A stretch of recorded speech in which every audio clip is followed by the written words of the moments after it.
말씀 나누겠습니다. 오늘 말씀의 제목은 성령의 사역 첫 번째입니다. 예수님께서는 요한복음 16장 7절에서 그러나 내가 너희에게 실상을 말하노니 내가 떠나가는 것이 너희에게 유익이라고 말씀하십니다. 떠나가는 것이 유익이라고 말씀하세요. 이 말씀은 당시 근심에 빠졌던 제자들을 향해 성령의 시대의 새로운 패러다임을 선포하고 있는 것입니다. 패러다임이 바뀌었다고요. 이것은 지금 우리에게도 너무나 중요한 것입니다. 왜냐하면 우리가 사는 이 시대는 역시나 성령의 시대이기 때문에 그렇습니다. 그러므로 예수님의 말씀에 담긴 성령의 사역에 대한 구체적인 알미 있을 때 우리는 이 성령의 시대 가운데 분별을 가지고 성령을 따라 살아가는 은혜를 누릴 수 있습니다. 그래서 성령의 사역에 대해서 오늘 말씀을 나눌 텐데, 오늘을 거쳐서 한 2주, 3주에 걸쳐서 말씀을 나눌 텐데, 먼저 첫 번째로 육체로 함께 계셨던 예수님보다 영으로 우리 안에 계시는 성령님이 믿는 이들에게 더 큰 유익이 된다고 주님이 말씀하고 계시다는 거예요. 예수님이 육신을 입고 계실 때는 시공간을 초월할 수 없죠. 여기 계시면 저기 예루살렘에는 예수님이 계실 수 없었잖아요. 근데 영이신 성령님이 오심을 통해 이제 시공간의 제약을 받지 않습니다. 여기 계시면서 동시에 예루살렘에도 계실 수 있고 저기 필리핀에도 역사하실 수 있다는 것입니다. 그래서 성령님이 오심이 너희에게 유익하다라고 말씀하시는 거예요. 제자들 곁에 함께 계셨던 하나님이 이제 성령을 통하여 우리 안에 누구에게나 함께 계시다는 것입니다. 그래서 성령님은 날마다 매 순간마다 개인과 직접 소통을 하실 수 있는 그런 성령의 은혜를 우리에게 베푸시는 거죠. 그래서 요한복음 14장 26절에 예수님이 이렇게 말씀하셨던 거예요. 보혜사 곧 아버지께서 내 이름으로 보내실 성령 그가 너희에게 모든 것을 가르치고. 사랑하는 성도 여러분, 우리에게 말씀을 깨닫게 하고 그 말씀을 적용할 수 있는 힘과 지혜를 주시는 분은 누구십니까? 성령님이십니다. 그러니까 성령님이 내 안에 계셔서 나에게 그런 은혜를 베푸셔라는 믿음으로 나아간다면 그 성령님의 또렷한 깨달음과 그 말씀을 따라 살 수 있는 능력을 힘입지만 그것을 믿지 않으면 아무런 능력도 나타날 수가 없는 거예요. 보혜사 곧 아버지께서 내 이름으로 보내실 성령 그가 너에게 모든 것을 가르치고 내가 너에게 말한 모든 것을 생각나게 하시리라. 당신이 성령의 사람이고 성령 안에 있다는 것을 무엇으로 확인할 수 있습니까? 예수님의 말씀이 날마다 삶 속에서 깨달아지는 은혜가 있는 거예요. 그 깨달아짐은 단순히 알면서 끝나는 것이 아니라 지식적인 알면서 끝나는 것이 아니라 나의 삶의 근본적인 패러다임을 바꾸는 놀라운 역사 가운데로 이어지게 된다는 거예요. 성령의 사람은 그것을 깨닫습니다. 성령이 이끄시는 공동체는 날마다 그것을 경험합니다. 왜냐하면 성령이 오신 목적이 그것이기 때문에 그런 거예요. 그래서 예수님이 내가 떠나가는 것이 너희에게 유익하다라고 말씀하셨던 거예요. 그러므로 두 번째로 성령께서 하시는 사역을 좀 더 구체적으로 살펴보면 오늘 본문 말씀에 8절로부터 11절까지의 말씀에 나와 있는 부분입니다. 예수님께서 세 가지에 대해서 말씀하세요. 첫 번째, 죄에 대하여. 두 번째, 의에 대하여. 세 번째, 심판에 대하여. 이 세 가지를 말씀하신 예수님께서는 그 뒤에 약간의 설명을 덧붙여서 그것을 설명해 주고 계세요. 그러면 오늘은 죄에 대하여라. 죄에 대하여 이 부분을 함께 살펴보려고 하는 겁니다. 그렇다면 죄에 대하여라 함은 무엇을 의미하겠습니까? 어떤 죄? 예수님이 오셨음에도 예수님이 말씀하셨음에도 그것을 믿지 않는 불신앙의 죄를 폭로하시겠다는 말씀입니다. 드러내신다고요. 사랑하는 성도 여러분, 성령의 사람은 압니다. 죄를 아무리 감추려고 해도 내 안에 아무리 밑바닥에 꽁꽁 숨기고 덮고 또 덮는다 할지라도 그 죄는 영원히 감추어지지 않습니다. 왠지 아십니까? 예수님께서, 성령님께서 그 죄를 드러내시기 때문에 그렇습니다. 그러니까 죄에 대하여라 함은 우리 안에 있는, 우리가 드러내기 원치 않는 그 죄를 예수님은 낱낱이 드러내신다라는 말씀이에요. 약속된 메시아가 오셨고 그분이 천국의 복음을 선포하셨음에도 불구하고 유대인들은 그것을 믿지 않았습니다.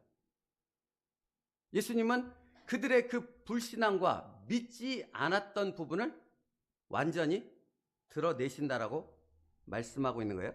그래서 요한복음 1장 10절로부터 11절이요. 같이 읽습니다. 시작. 그가 세상에 계셨으며 세상은 그로 말미암아 지은 바 되었으되 세상이 그를 알지 못하였고 자기 땅에 오매 자기 백성이 영접하지 아니하였습니다. 보십시오, 이 말씀을.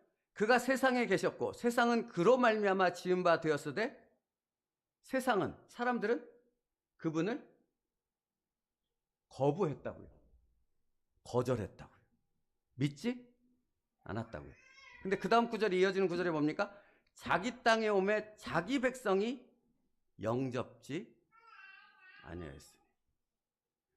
여러분, 그러니까 이 말씀은 정확히 들어가면 이런 말이 되는 거예요. 지금 이 시대에 적용하면 믿겠다고, 믿는 교인이라고 말하면서 예배당에 와서 앉아 있는데 선포되는 말씀을, 예수님의 말씀을 믿지 않아요.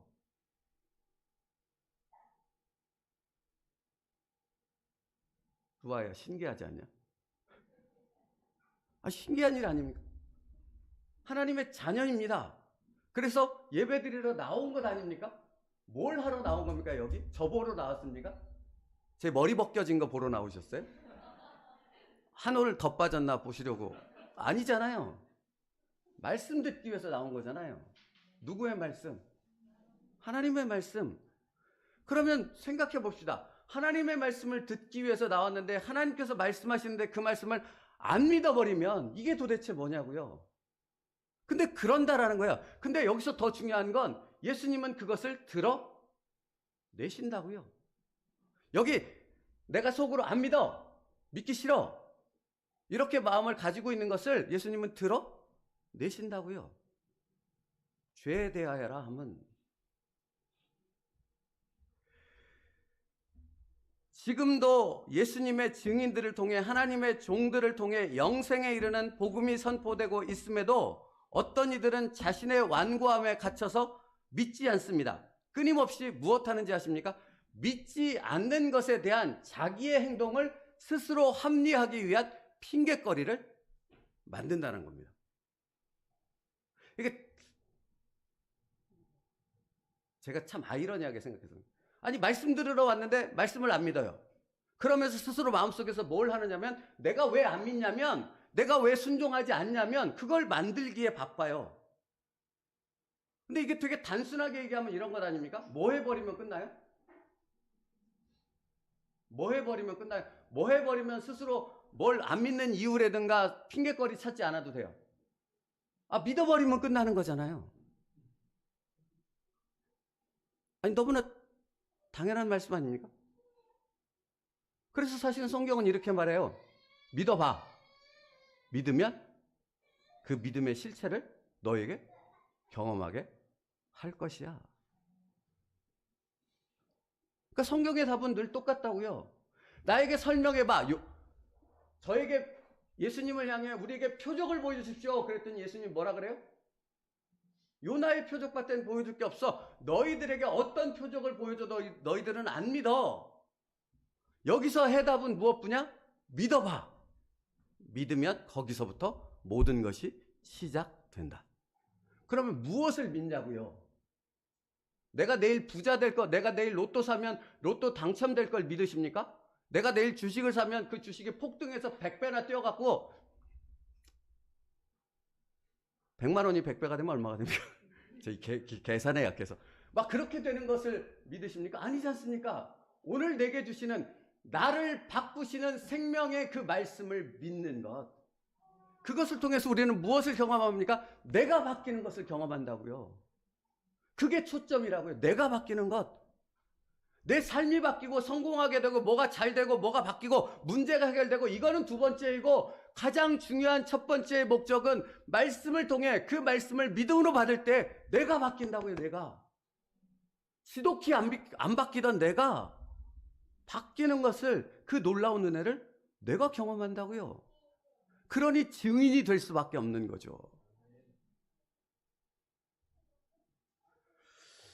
그런데 믿음으로 받지 않으면 완고함 속에 의지적인 어떤 자기의 거부하는 그 생각을 쫓아가 버리면 아무런 역사도 일어날 수가 없는 거예요. 아무런 변화도 일어날 수가 없다고요. 왜 동일하게 예배를 드리는데 어떤 사람은 하나님의 은혜 가운데 충만함이 있고 날마다 좁은 길을 가지만 하나님의 성령의 역사의 그 놀라움을 찬송하는 자가 되어지지만 어떤 사람은 그 강팍함과 영적인 기갈 가운데서 헤어나오지 못하는 모습 가운데 있을 수밖에 없습니까? 거기에 차이는 믿음으로 해라는 그 단어에 담겨 있다고요. 믿음으로. 구원을 어떻게 받습니까, 여러분? 믿음으로. 성경이 다른 설명합니까? 아닙니다.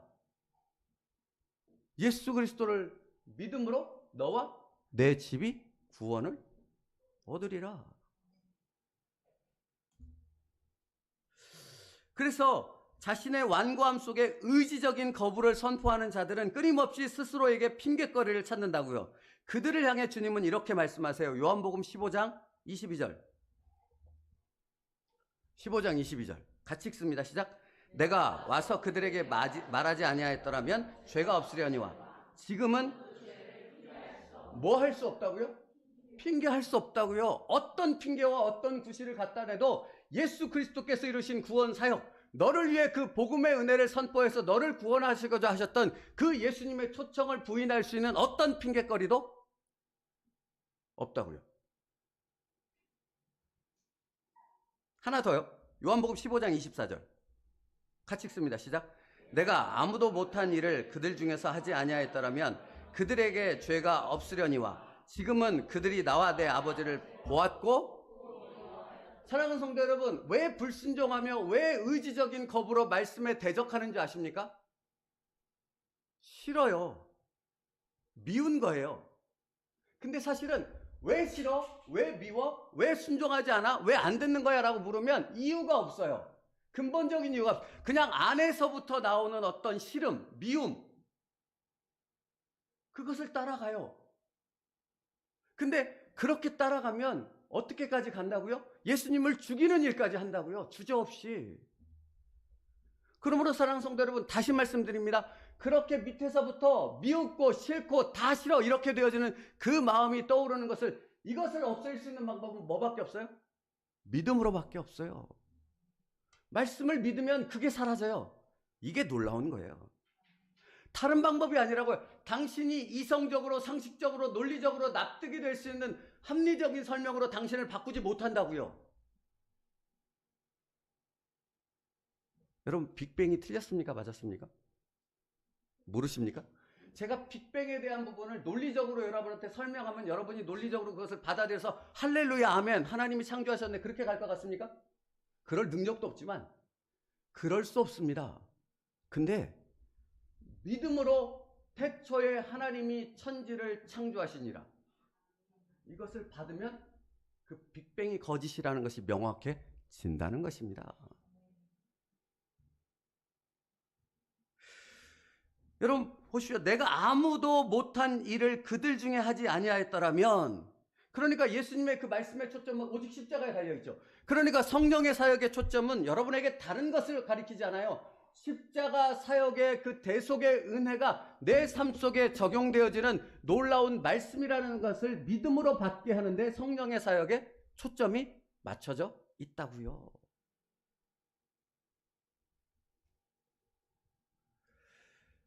그러므로 사랑 성도 여러분, 성경이 말하는 가장 무서운 죄는 무엇인지 아십니까?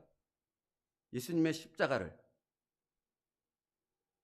그분의 말씀을 의지적으로 거부하는 죄에 있습니다. 뭐 한다고요? 의지적으로 거부합니다.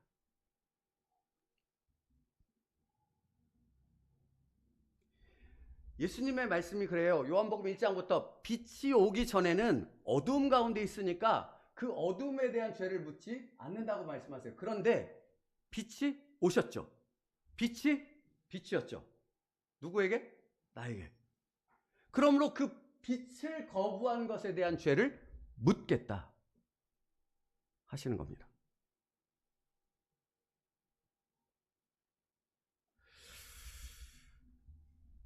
그래서 예수님은 그 죄를 핑계할 수 없다고 말씀하고 있는 것이고, 성령님은 인간의 교묘한 논리와 완고한 비에 숨어있는 의지적 거부를 반드시 들춰내십니다.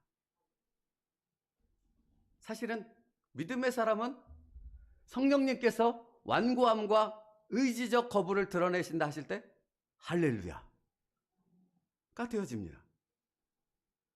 왜냐고요? 그렇지 않으면 내가 안 바뀌거든요. 그것을 드러내서 내 민낯을 철저히 나에게 보여주셨을 때 그때 회개의 은혜 가운데로 들어갈 수 있거든요. 그때 내가 변화되는 엄청난 성령의 만지심을 경험할 수 있거든요. 그래서 은혜인 것이죠. 여러분 보십시오. 그래서 의지적 거부가 어떠한 부분을 설명할까 생각하다가 우리가 계속 살펴봤던 말씀이 이게 요한복음 9장으로 가면 바리새인들의 의지적 거부에 대해서 예수님이 드러내시는 장면이 기록되어 있어요. 요한복음 9장에 뭐가 나오는지 혹시 기억하십니까? 날 때부터 맹인이었던 사람을 예수님이 눈뜨게 하죠. 그랬더니 이 맹인이 자기를 눈뜨게 한 사람이 누군지 몰랐잖아요. 바리새인들이 불러놓고 너 맹인이었어 날 때부터? 네. 누가 눈뜨게 했어? 모르겠는데요. 근데 나중에 예수님을 만남으로 나를 눈뜨게 한 사람이 예수님이에요 라고 했더니 바리새인들이 그걸 인정했어요? 거부했어요? 거부했죠. 바리새인들은 뭐가 싫은 거예요? 예수님이 싫은 거예요. 예수님의 말씀이 싫은 거예요. 만약에 날 때부터 맹인이었던 사람의 눈을 뜨게 한 사람이 예수님이라고 인정하게 되면 그 예수님이 누구시라는 걸 인정하게 되는 꼴이 되는 거예요? 하나님. 유대인들은 정확하게 알고 있는 것이 무엇이냐면 날 때부터 맹인이었던 사람의 눈, 날 때부터 뭔가에 그것을 고칠 수 있는 분은 오직 전능하신 하나님밖에 없다고 믿었거든요. 그러니까 그걸 인정할 수 없는 거예요. 예수님이 싫은데. 그러니까 그들은 끊임없이 의지적으로 이게 사실이냐 아니냐, 팩트냐 아니냐는 하나도 안 중요한 거죠. 싫은 것에 대한 표현이 중요한 거죠. 그러니까 계속해서 거부할 뿐이죠. 맹인은 자기의 모든 것을 걸고 증언하잖아요. 내가 다 모든 것을 잃어버릴지라도 예수님이 나를 고치셨다는 그 분명한 사실을 내가 전하지 않고서는 견딜 수 없어 라고 외치지 않습니까? 그랬더니 나가 죽어라고 말하지 않습니까? 바리새인들이. 그게 바리새인들의 의지적 거부라는 겁니다. 그 의지적 거부가 불순종으로 나아가게 하는 거라고요. 그 사랑하는 성도 여러분, 왜 믿어지지 않아요? 여러분 여기 마음에 의지적 거부하는 마음이 있기 때문에 그렇다고요. 근데 이것을 없애는 방법은 무엇뿐이라고요? 믿음으로. 다른 방법 없습니다. 선포된 말씀을 믿음으로 받는 것입니다. 이것은 예수님 시대에도 정확했잖아요. 예수님이 오셔서 그 말씀을 선포하셨지 않습니까? 능력의 말씀을 선포하셨죠. 근데 그들 중에 믿음으로 받은 이들은 그 모든 것에서 불신앙이 사라지지 않습니까? 그러니까 로마서 1장 17절은 뭐라고 말해요? 로마서 1장 17절 있지 않나요? 같이 읽습니다. 시작. 이게 사실 로마서 핵심이에요. 믿음으로 말미암아 믿음에 이르게 하나니. 그러니까 여러분 다른 것을 찾지 말라고요. 다른 것은 답이 없답니다. 믿음으로밖에는 없어요. 무엇을? 말씀을 믿음으로. 믿는다는 것은 무엇을 의미합니까? 그 말씀에 내 인생을, 내 선택을 거기에 의탁한다는 겁니다.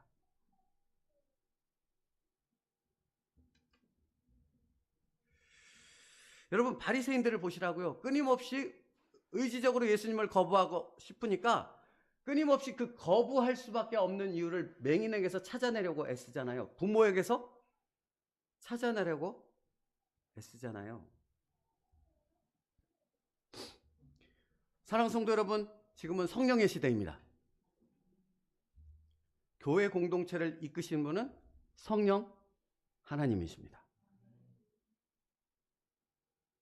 우리 세운드리교회 가운데 사도행전 교회를 이끄시는 성령님께서는 끊임없이 역사하고 계십니다.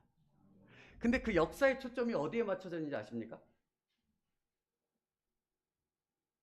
사람의 변화에 초점을 맞추고 있어요.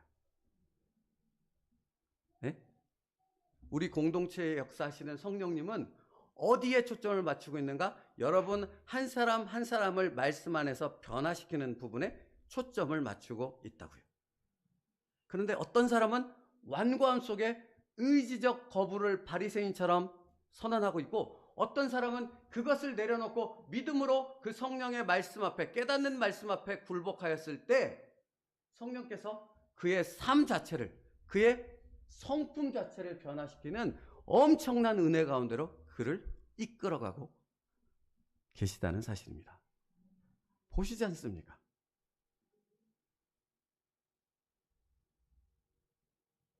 그래서 이 의지적 거부를 하는 바리새인들을 향해 예수님이 이렇게 말씀하세요. 요한복음 9장 39절이요. 39, 40, 41절을 차례대로 읽을게요. 요한복음 9장 39절 같이 읽습니다. 시작. 예수께서 이르시되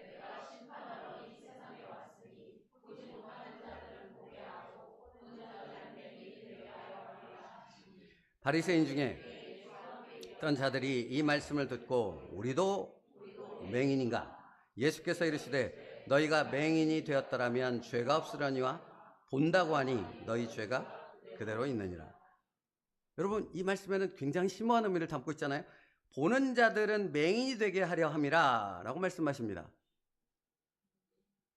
그죠? 안다고 말하는데, 믿는다고 말하는데, 뭔가 순종한다고 말하는데 이들은 아무것도 그 마음의 중심이 하나님을 향해 있지 않아요. 오늘 본문 말씀 3절에 그들이 이런 일을 할 것은 아버지와 나를 알지 못함이라. 여러분 바리새인들이 뭔가 성경을 알고 율법을 지키고 율법주의적인 행동을 하고 그러면서 뭔가 하나님에 대해서 박식한 것처럼 얘기를 하지만 예수님이 오셨을 때 바리새인에 뭐가 드러났어요? 하나님을 알지 못하는 무지함이 드러났다고요. 근데 이게 은혜였던 거죠. 그들이 정말로 하나님을 아는 길이 열려졌던 거죠. 근데 문제는 그들이 그거를 거부했다라는 거죠. 사랑하는 성도 여러분, 당신의 무지함을 성령님께서는 드러내십니다. 하나님을 몰라요. 성령의 역사를 몰라요. 말씀에 담겨있는 진리가 무엇인지를 몰라요. 그것을 드러내는 것이 은혜입니다. 그 은혜는 하나님을 정말로 아는 진리 가운데로 들어갈 수 있는 시작점이 되기 때문입니다. 그러므로 사랑하는 성도 여러분, 무슨 싸움을 해야 돼요? 나는 죽고 예수로 사는 삶. 그거밖에는 없다고요.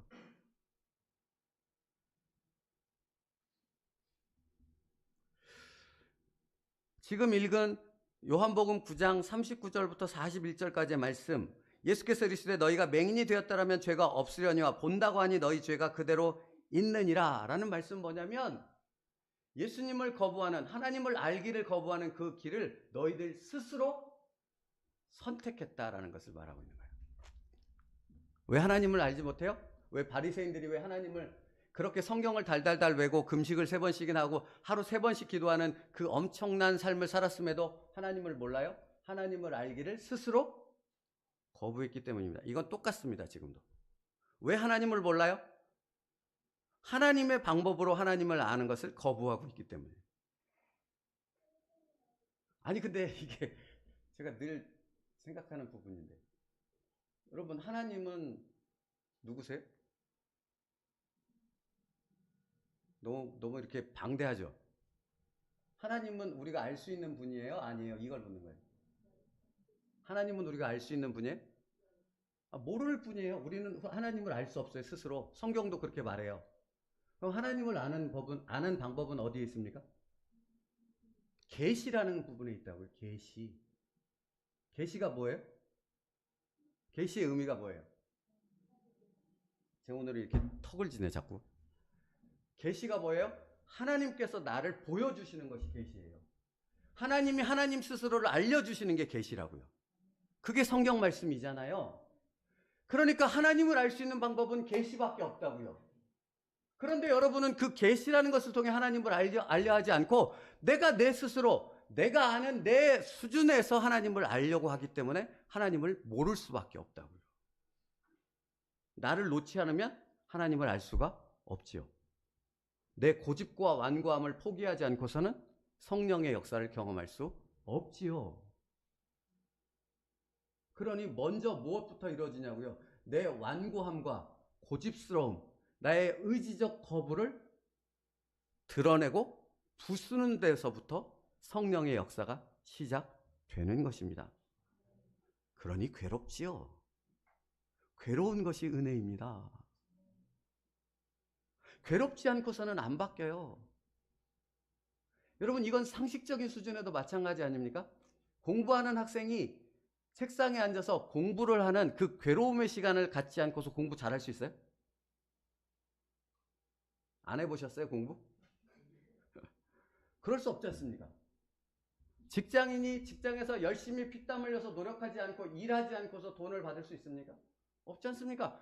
하나님의 질서가 그런 거예요. 영적인 부분도 똑같다고요. 나의 민낯을 드러내는, 나의 완고함을 드러내는, 하나님께서 나를 괴롭게 하는 그 시간을 통해서만 나는 성령께서 나를 만지시는 그 은혜 안으로 들어갈 수 있다고요. 진정한 진리를 깨달음으로 들어갈 수 있다고요. 그 은혜를 누리시라고요, 사랑하는 성도 여러분. 그래서 디모데전서 4장 4절 말씀 좀 띄워줘 볼래요? 이런 말씀이 있어요.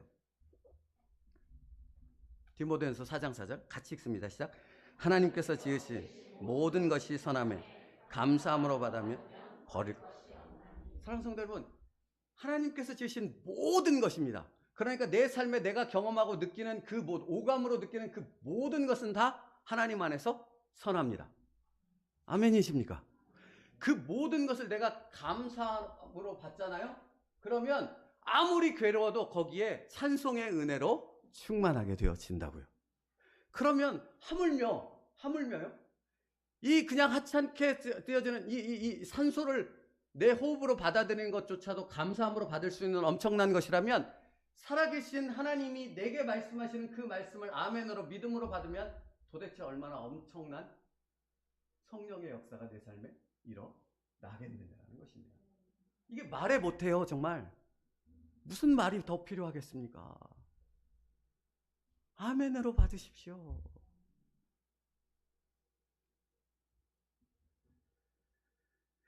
영원한 하나님의 생명이, 영원한 하나님의 은혜가 내 안에, 내 삶에 가득하게 할 수 있는 방법은 강팍함이나 완고함이나 의지적인 거부를 믿음으로 물리치고 그 말씀을 날마다 아멘으로 받아 순종하는 데서 시작된다라는 것입니다.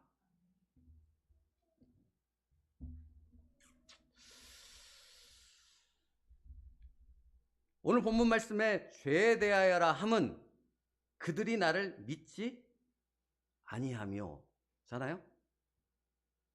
그러니까 여러분, 이 말씀을 당신에게 그대로 적용시켜서 묵상할 수 있는 은혜가 있기를 축복합니다.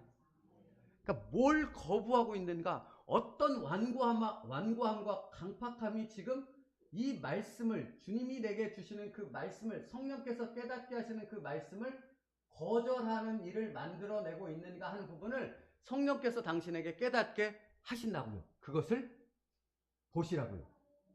그리고 그것을 무엇으로 물리치시라고요? 믿음으로 물리치시라고요. 말씀을 믿음으로 받음을 통해서.